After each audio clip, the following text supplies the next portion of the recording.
Hello everyone, welcome to জুথির হেসেল।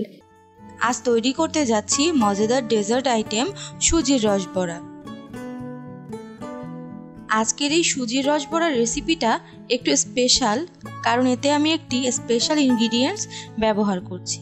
তাই আমি বলবো সম্পূর্ণ রেসিপিটা খুব মনোযোগ সহকারে দেখবেন, যাতে করে স্পেশাল ইনগ্রিডিয়েন্টসটি মিস হয়ে না যায়।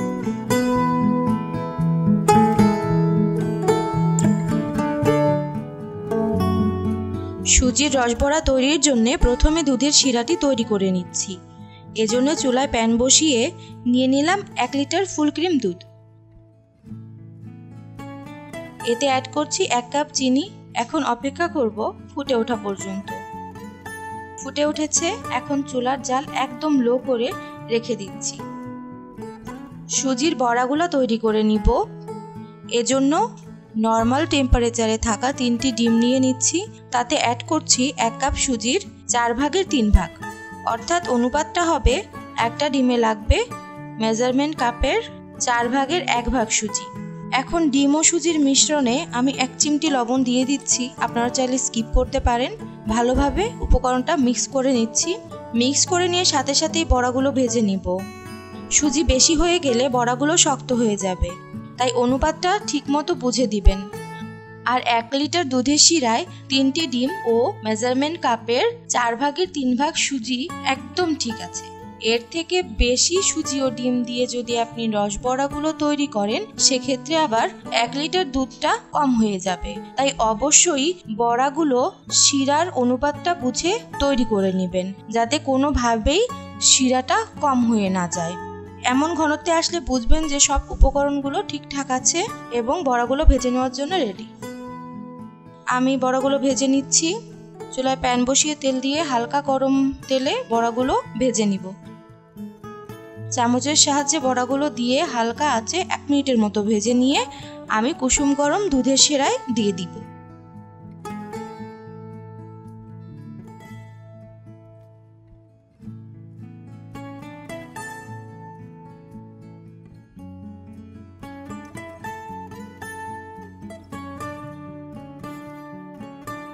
বড়াগুলো ভেজে আমি দুধের শিরায় দিয়ে দিলাম। এখন বাকি বড়াগুলো ভেজে আমি দুধের শিরায় দিয়ে দিচ্ছি। একদম লাস্টের এই মিনি বড়া দুটো আমার বাসার মিনি সদস্যর জন্য। আমার সবগুলো বড়া তৈরি করা হয়ে গিয়েছে। এখন আমি 1 ঘন্টা ঢেকে রাখব। যতক্ষণে সুজির রসবড়াগুলো শিরায় ফুলে ফেপে উঠছে, ততক্ষণে আমি তৈরি করে নিচ্ছি আমার স্পেশাল ইনগ্রিডিয়েন্টসটি, যেটা আমার সুজির রসবড়াকে আরও বেশি মজাদার করে তুলবে। তার জন্য আমি মালাই তৈরি করে নিব। 1 লিটার দুধের শিরায় আমি 1/2 লিটার দুধের মালাই তৈরি করে মিক্স করে দিব। এতে করে শিরাটা অনেক বেশি মজাদার হয়ে উঠবে। চুলায় 1/2 লিটার দুধ দিয়ে দিয়েছি। এখন জাল করে নিতে হবে 20 থেকে 25 মিনিট। মালাই তৈরি হওয়া পর্যন্ত দুধটা মাঝে মাঝে নেড়ে চেড়ে দিতে হবে, যাতে নিচে লেগে না যায়। 1/2 লিটার দুধের মালাই তৈরিতে আমার আধ ঘন্টার মতো সময় লেগেছে। মালাই তৈরি শেষ। এখন আমি চুলাটা অফ করে প্যানটা চুলার উপরেই বসিয়ে রাখছি। 1 ঘন্টা ঢেকে রাখার পরে আমি সুজির রসবড়াগুলো চেক করে নিচ্ছি।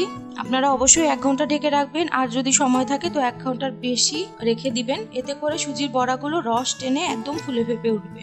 রসবড়াগুলো দেখুন সাইজে ডাবল হয়ে গিয়েছে। আপনারা যারা মালাই ইউজ করবেন না, তারা এখনই সার্ভ করতে পারেন।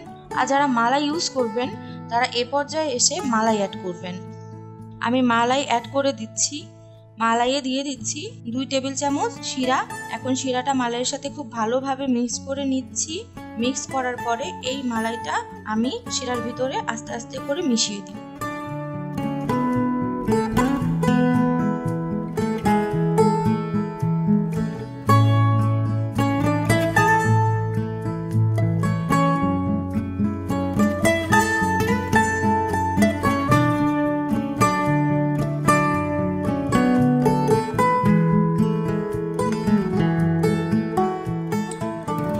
এই মালাইটা যে রসবড়ার স্বাদটা কতটা বাড়িয়ে দেয়, তা না খেলে বোঝা যাবে না।